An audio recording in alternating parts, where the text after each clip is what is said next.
because they realize that that's where the market is and that's where the business is. Yeah. And also, if you think about it, with technology, you can outreach to 10,000, 50,000, 100,000 people. You know, that kind of ratio. You want to start a factory, you don't need 100 employees, you need 5. That kind of capabilities, right? So instead of saying you lose the job, there's a whole wide digital divide out there that needs the technology that we have, that allows us to leapfrog. And those are the opportunities for you and for your next generation. You should encourage your children and even your grandchildren to look at those opportunities. And you probably need a team because it's very complex, you know. Otherwise, you may end up like kind of swindled. So you need to know culture. You need to know the people. We cannot be so presumptuous to impose our culture on them. And that's where a lot of Singaporeans fail, because they have their own mindset, a preconceived mindset, and not changing. So you need to know. So this kind of thing opens you to other possibilities, to what is actually happening, rather what you think is happening. Yeah. Actually, there's one thinking. For China, they have gone quite deep into cashless, transaction. For Singapore, should we have learned from China or start by asking banks all to develop their own system, and causing so many systems and so much confusion? Do you think it would have been a shortcut if you had studied the China system? Actually, you see, we ask questions, you ask me, so you will presume that I'm the expert. But actually, you should ask yourself. That means the ability to ask questions, you will find the answer. So the answer lies in your question. As you go deeper in your question, you will, through your question, find your own answer. You see, Greg. I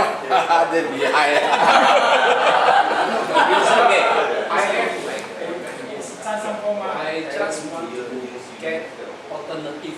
Okay. Yeah. So because in my mind, I think we have made a mess of trying to get a cashless society by having so many systems.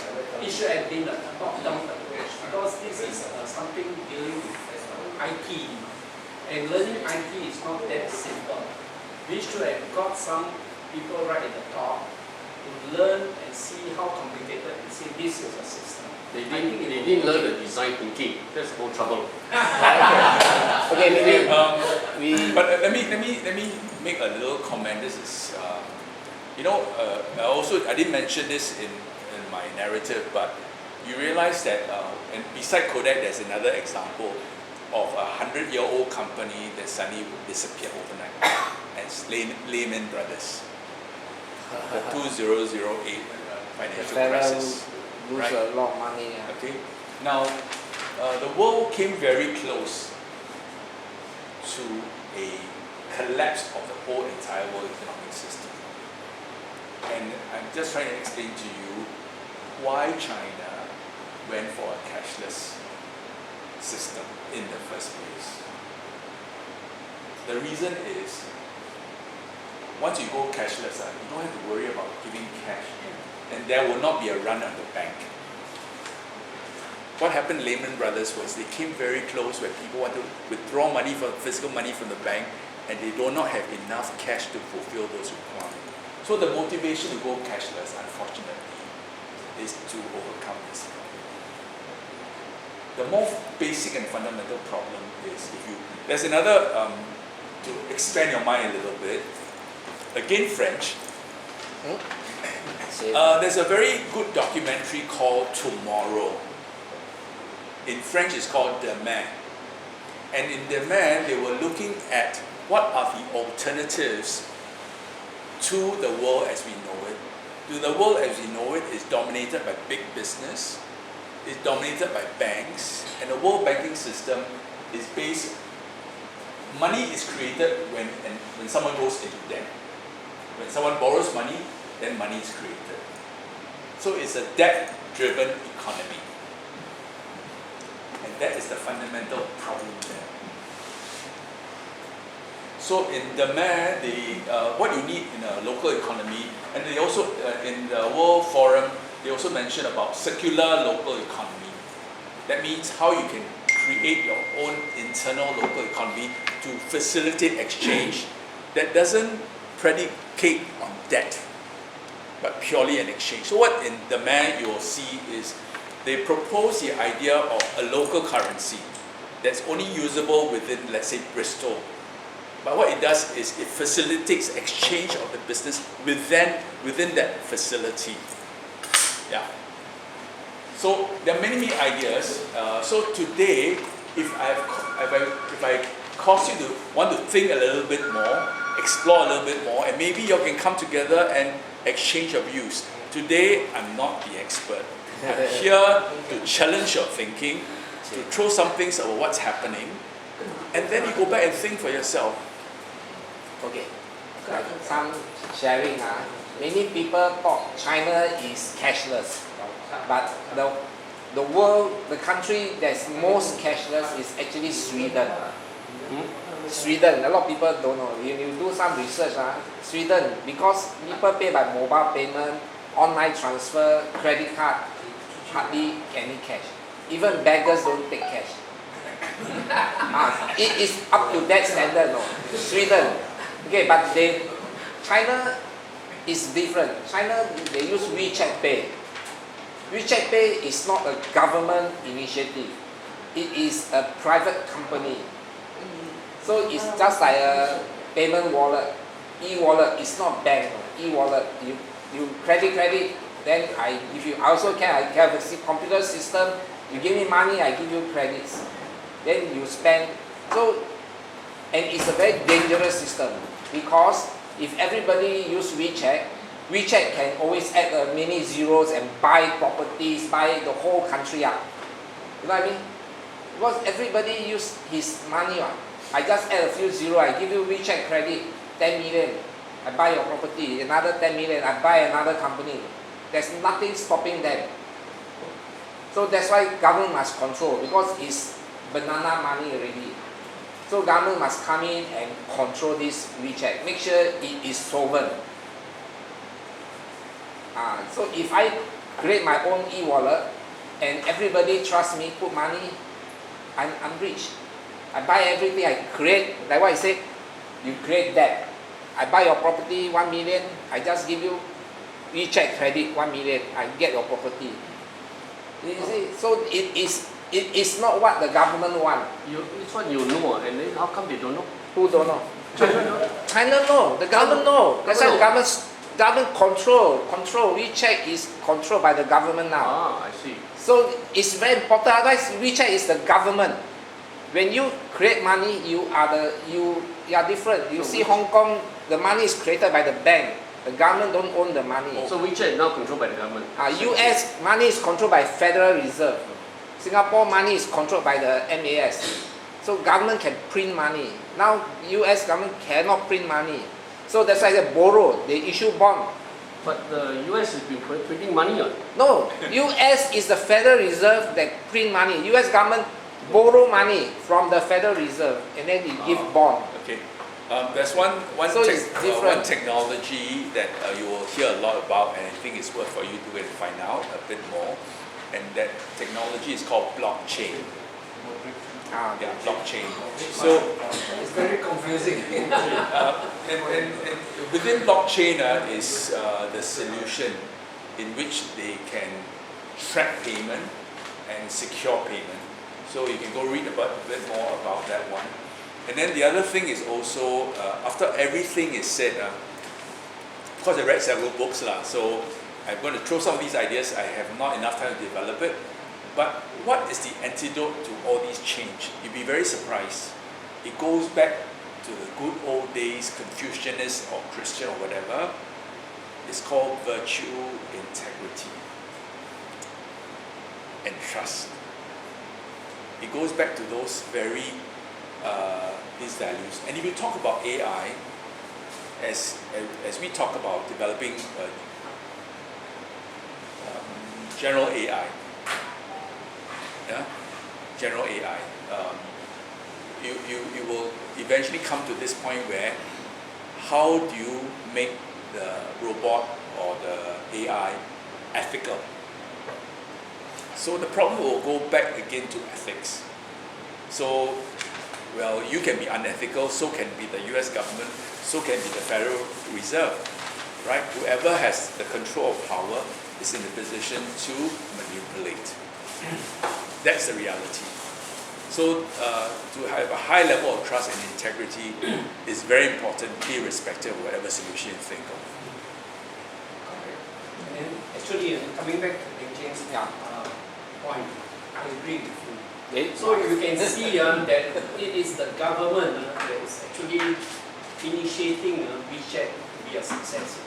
So you have to have someone right at the top to identify what is the best system and tell the people this is the best system. Yeah, must control. Yeah. US government make a very big mistake or don't know blunder. They sold the US monetary system to a private enterprise called Federal Reserve. Yeah, if you all don't know, Stupid, the Federal Reserve does not belong to the government. It belongs to several very powerful banks. In 1929, which includes the Rothschild and various other people. Yeah. But what it means is, if you as a community, right, you can build a circle of trust among yourself, and you can have a currency of trust among yourself. That's what it means. And you can police and make sure that everybody acts with integrity. That's what it means. That you're not necessarily dependent on whatever currency that is there, but you can create your own. And when you create your own, you have the same temptation and the same challenges.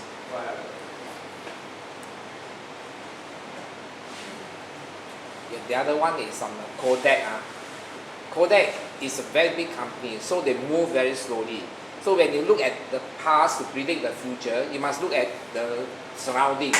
They forgot that, maybe they didn't forget that technology doubles, computing power doubles every 2 years. Okay, very interesting point. Something I'd like to add to that one. I will go to a little bit about a bit of my. Okay, am I right to say that many of you are the Singapore Microcomputer Society members ever since 1980s? Around there, very early. Huh? Very early, right? 1980s, right? Okay, let me bring you back to there, and then let's move forward. What I say? Okay, you know the history. No, I don't have to. I don't have to. I can draw what we call sketches. Key things. Now, I went into the computer industry in 1982, I believe, right? And what inspired me was I watched some documentary or some talk or some film in the 1970s when I was in secondary school. It was talking about computers. As I look at this computer, I say, that's the way 82 is not secondary school. No, You left 82 already. I worked, but before that, when I was in secondary school, I already decided that my first job is going to be with computers and IT. 这吧 They same like me there. Okay? But I must tell you, despite the early start, I mean, I just jump forward and then I go to the details. I didn't really benefit too much from this revolution. I did not make a lot of money out of it. Despite the fact I started early, I aimed on the industry. So now in hindsight, whatever things that come along, right, the changes are going to come, the opportunities that come, right, if I adopt the same approach as I did at that time, I will probably have the same result or worse. Okay, so what happened in 1982? I worked with a company called Plessy, which dealt with mini computers, and they had the first desktop called Barrows. What? Barrows. You can go back and check Barrows. And How then you spell that? Burroughs. They have a lot of microcomputers at that time. Then I went on to microcomputers, I went to Philips, Then in 1985, I went to DBS. I spoke to the finance manager. Can you imagine? The whole of DBS had this IBM PC on this guy's desk only IBM. in 1985. Huh? XT or AT, that kind of thing, And then it was only in 1990 the computer started to go to the offices. Okay, at that time I heard about CD-ROM. I said, wow, that's the way of the future. Cannot duplicate because they all can duplicate this, you see, but the CD-ROM cannot duplicate. So I said, okay, I go and buy CD-ROM. I set up a CD library and I rent out CD library. I set up a shop with 12 computer terminals, and then I offer computer time share. And a lot of people at that time, all the parents, what's computer? What? It's all for office. Why would I need a computer at home? Okay, so in 1985, I had this shop, and I introduced people to computing that way. And it was only in 1999 or thereabout that the government came out with that IT plan for schools. I was ahead, but I didn't really benefit from it. I just only show someone else how it can be done. Okay, by 1999 they say that about 90% of homes will have computers. In 2006, 90% of homes have internet. Now, these are all very important dates because Mark Zuckerberg, Google, only made the big bucks after 2006. You realize it was the rise of the internet and the connectivity and that huge marketplace that actually created. Let me tell you another so-called sad story that nobody conveniently may have forgotten. There were many people during the year 2000 and 2001 gave up their careers and went into what you call the dot-com era. And many of them lost money. You know why? Because the information highway was not yet ready. They were too early. And many of those ideas in the year 2000 only bore fruit between 2010 to 2016. Now, he was talking about the computing costs going down every 2 years, like halving, for example. Power went up. Yeah, once. but there's one thing that a lot of people don't realize.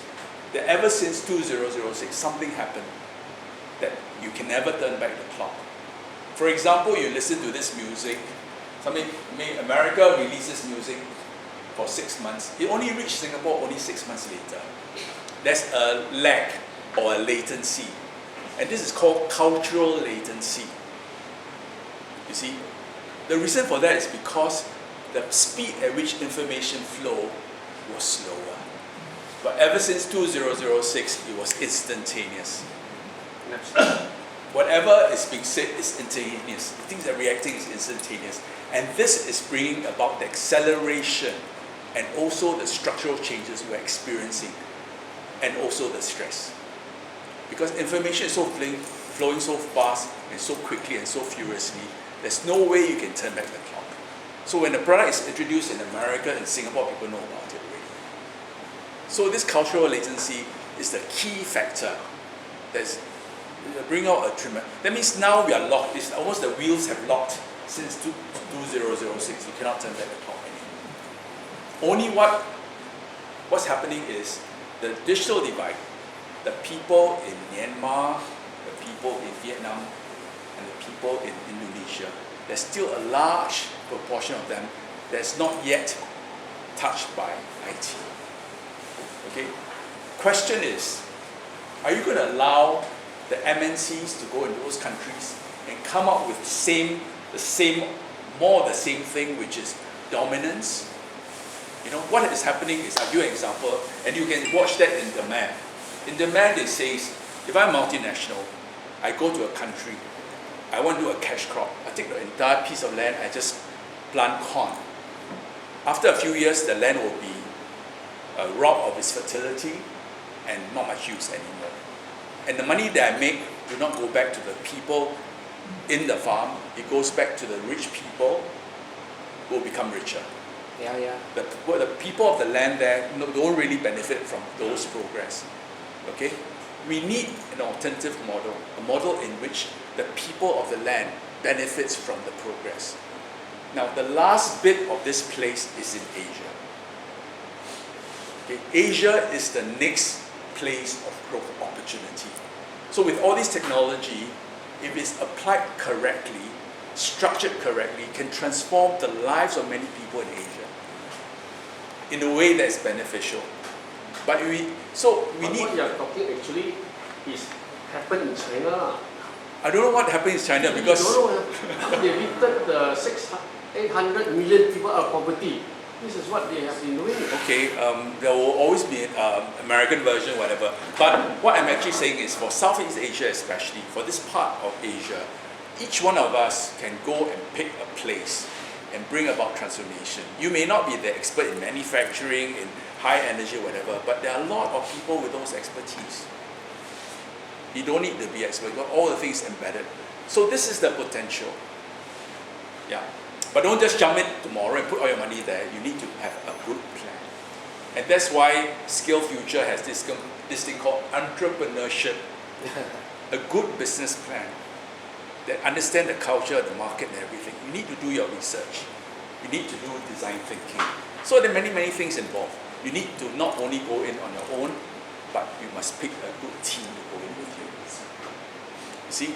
So this is, what I'm actually saying, there are many possibilities. And you actually represent a group of people that are going to be around for a while, and you can do something. They call it what? The latent, the legacy years. And in the legacy years, you can actually make an impact. Actually, you don't have to drive yourself, but you can enjoy every step of the way. Which means that if you go to whatever nice resort, you can enjoy the nature, the local food that Singapore no longer have, and you bring about positive change in that community. In Singapore, microcomputer will get him on board. So that's why I like to paint you a picture that the future is full of possibilities, and it's a future that we must create and need to create. It's not something we just walk into. That would be my parting shot.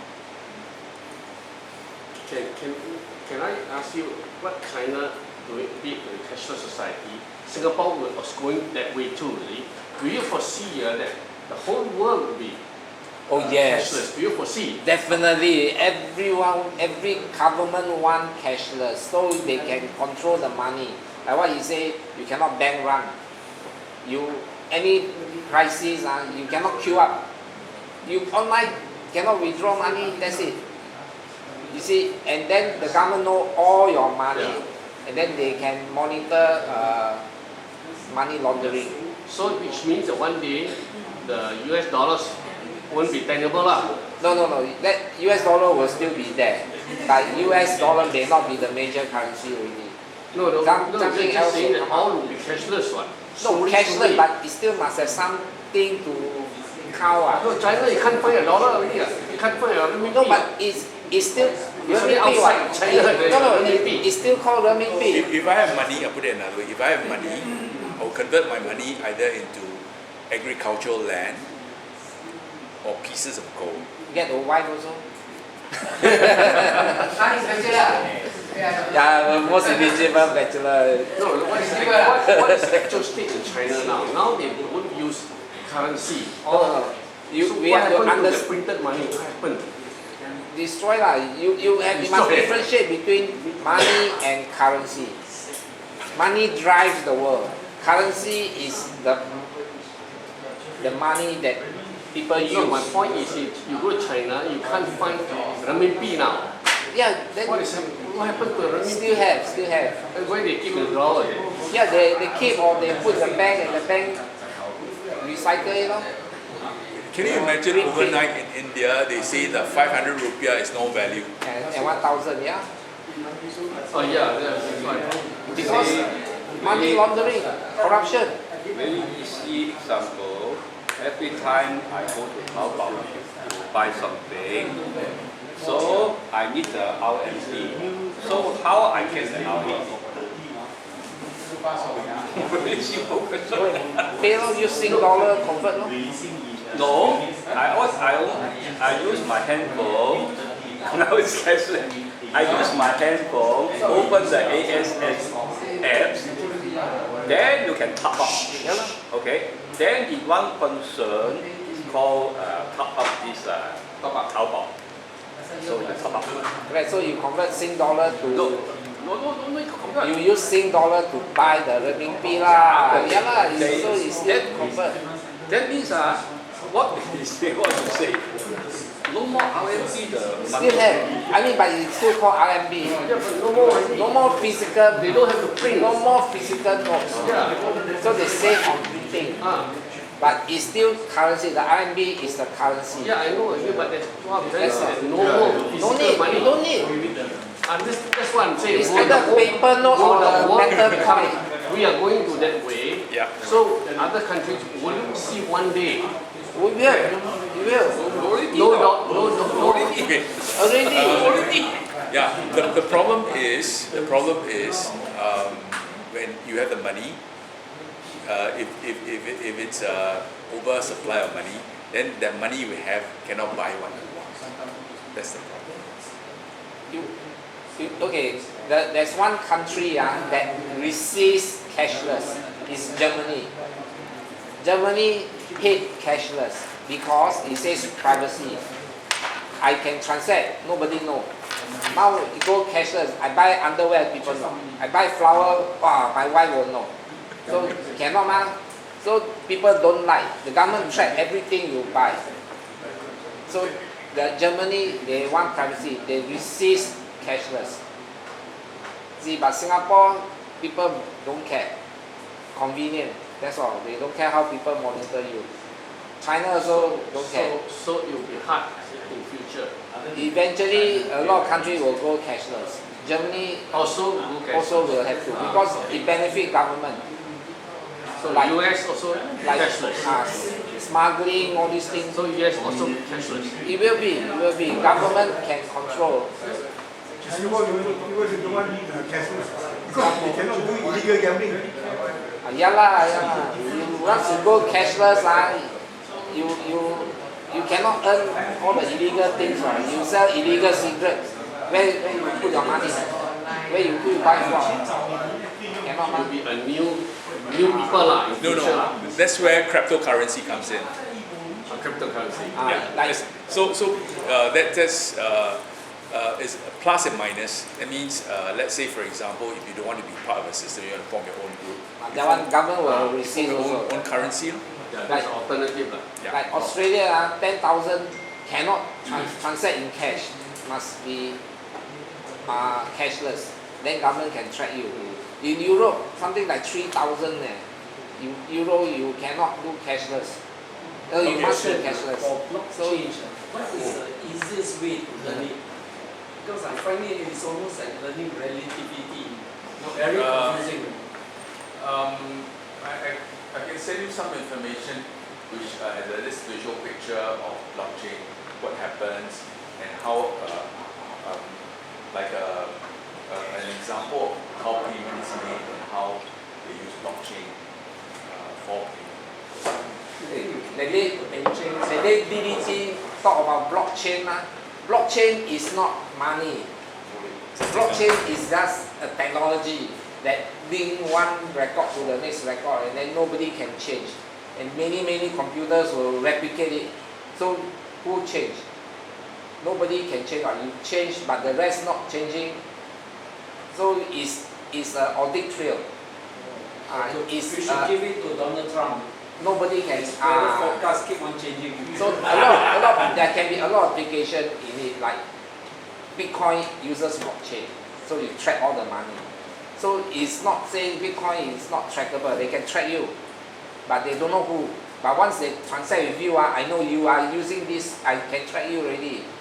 So it's not untrackable. Then you can have like a contract, digital contract. Say I pay you money, I buy a stock. So there's a contract. So all this is locked there, so you cannot dispute. So it's a technology, that's all. It has nothing to do with money. So, any more question? If you do transaction in the dark web, okay, Dark web. Wow, what's that? I know dark web. I don't know that this thing. I thought it's chicken and duck. I thought chicken and duck. You don't know dark web. I know chicken only, I don't know. You explain lah, maybe you explain. Why is IT? You explain lah, you IT explain. first thing like that. You explain, then next time later I go and Google and talk. You go to the web, no light lah. That's called dark web. That's all. They use a special browser called Onion to access to it. And Do then what? you say, I don't know dark web. Don't know. Don't pretend lah. Ayo, my IQ is so low, the world so big. You first one raise your hand when they say IT, who's IT? Who knows IT what? I know what. Little bit only what. So what you want to talk about dark There's web? an interesting talk about the industrial 4.0 to my NTC learning. I went there, the Israel guy is in the security. He offer the Israel guy, he offer the security course in NTC. Then first thing he talk about dark web. Dark web is where everyone uses Bitcoin because it's so traceable, right? And dark web, I want to access dark web, you have to download your browser called Onion or Tor, Tor browser. Okay, with the Tor browser, then you can go inside. And then I think the service, you say the service is in Ukraine, the browser service is in Ukraine. However, all the link is encrypted. You cannot trace it. Until the last part, before you reach the browser in Ukraine, then it's not encrypted. Then people can trace who you are. Very funny one. But that one is very dangerous. They sell drugs, human being, organ. You go a bunch of all the criminals, right? And who is the guy who recently talked about Bitcoin? He said 90% of the people using Bitcoin are criminals. there's a news recently, right? They are saying Iran got to use it to sell oil. And then who stole the most Bitcoin? Who stole, you know? Who stole the most Bitcoin? I don't know. North Korea. North Korea stole the most Bitcoin to fund their missile. You think their money come from where? Bitcoin? It's also in the news. How they do The hacker is farming, very good, North Korean hacker. they do farming No, they don't farm. Farm is legal. They hack, and then Japan lost the most Bitcoin, millions of dollars. I think North Korea stole it. And then they fund the missile. And then of course North Korea will go to the dark web to buy technology. It's very scary. Dark web to go inside. There's no light. Cannot see it. That's scary. The thing is when you buy, then when you pay, the goods don't arrive, then how? You buy something. That is a good question. Then we talk about, all the criminals, how can you trust them? They're rating one now. This criminal, this criminal is very reliable. 90% all you see are good. They're rating one now. How bad more higher rating is worse unreliable. More con than the most con. When I attend the course, the issue has the best. Wait, criminal rating, the higher is the worst criminal of the world.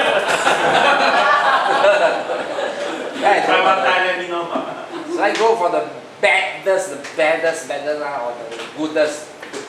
Go and Google Tor, the browser. Hey, start learning. Funny, criminals also got rating. 5 star. Yeah. Okay. Now you know